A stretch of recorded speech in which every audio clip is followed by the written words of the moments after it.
मोदी जी की हार दोस्तों देश के कोने कोने से गूंजती नजर आ रही थी कि वहीं मोदी जी के गढ़ गुजरात से भी मोदी जी को इस 2024 चुनाव सत्ता से उखाड़ फेंकने का जनसैलाब उमड़ गया है। मोदी जी इस बार गुजरात के 26 के 26 सीट हारने वाले हैं दोस्तों। जिस मां भवानी को जय जयकार करके मोदी जी हिंदू धर्म को अपने आस्था का प्रमाण दे रहे थे, वही मां भवानी का नारा लगाते राजपूतों ने मोदी के सत्ता से विदाई का पूरा बंदोबस्त कर लिया है। क्या है पूरा मामला बताएंगे आपको विस्तार से कि कैसे जिस गुजरात मॉडल को ट्रॉफी बना के मोदी जी 2014 में सत्ता में आए थे, वही गुजरात अब मोदी जी के हार का कारण बनने वाला है। जय श्री कृष्ण दोस्तों, स्वागत है आपका देश नीति में।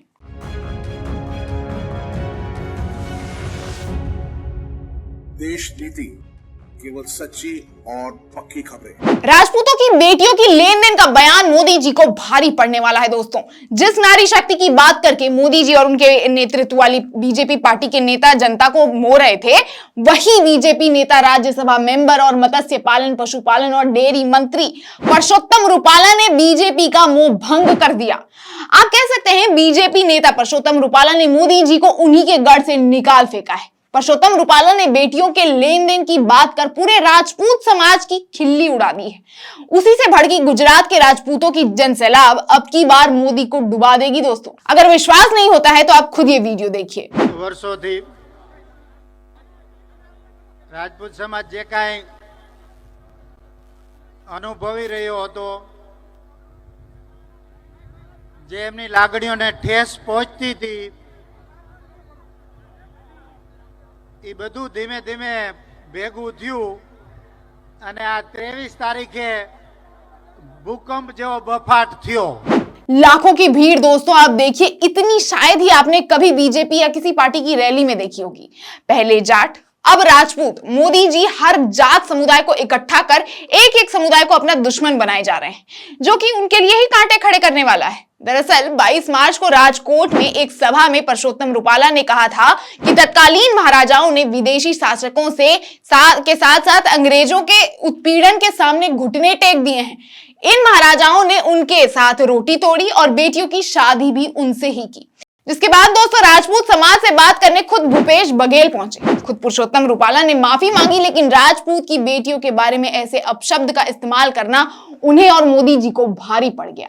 जिसके बाद कई राजपूत नेताओं ने रुपाला की माफीनामे को खारिज कर दिया और बीजेपी से उन्होंने उम्मीदवार बदलने या राजपूत मतदाताओं के गुस्से का सामना करने के लिए खुद कहा। आप खुद सुनिए।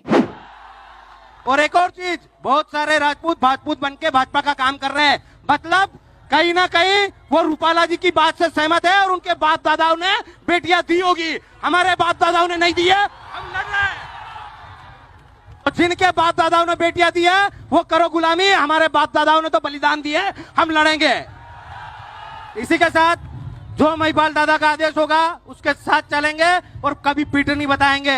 मोदी जी को कोई एक शब्द भी बोल देना दोस्तों तो ये बीजेपी वाले, मीडिया वाले तिलमिला जाते हैं। रूबिका लियाकत ऑन टीवी मोदी जी का पक्ष लेने लगती है और यहाँ मोदी जी के केंद्रीय मंत्री ने एक समुदाय की बेटी पर ऐसे तुच्छ बयान दिए हैं। बहरहाल मोदी जी के लिए यह मुद्दा अब जंग जीतने या हारने जैसा है। अगर वो रुपाला को उम्मीदवारी से हटाते हैं तो शायद ये राजपूत अपने गुस्से को शांत कर पाए, लेकिन ठीक चुनाव से पहले ऐसे बयानबाजी से ये राजपूत जैसे आहत लग रहे हैं। ऐसे में लगता नहीं है कि मोदी जी के लिए गुजरात के 26 सीटों पर 6 सीटें भी जीत पाना मुमकिन होगा। यहां तक कि बीजेपी नेता राजेंद्र सिंह राणा ने भी परसोत्तम रुपाला के क्षत्रिय समुदाय को लेकर इस बयानबाजी पर खूब निंदा जताई है। सोचिए, अंदर ही अंदर अब मतभेड़ भी स्टार्ट हो गई है। लेकिन यहाँ सवाल ये उठता है कि क्या मोदी जी 25 साल से बीजेपी नेता रहे परसोत्तम रुपाला को उम्मीदवारी से हटाएंगे जब चुनाव इतने नजदीक है?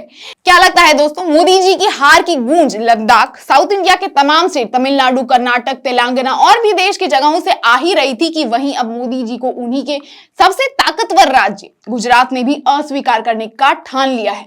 क्या कहेंगे आप इस मुद्दे पे? हमें कमेंट करके जरूर बताएं और वीडियो पसंद आए तो इसे लाइक और शेयर करना भी बिल्कुल ना भूलें। आप वीडियो देख तो लेते हैं लेकिन सब्सक्राइब नहीं करते दोस्तों। हम आप तक तभी ऐसी खबरें पहुंचा पाएंगे जब आपका साथ हमारे साथ होगा। इसीलिए देश नीति को अपना प्यार दें, चैनल को सब्सक्राइब करें और चुनाव के अपडेट्स के लिए देखते रहें देश नीति। धन्यवाद।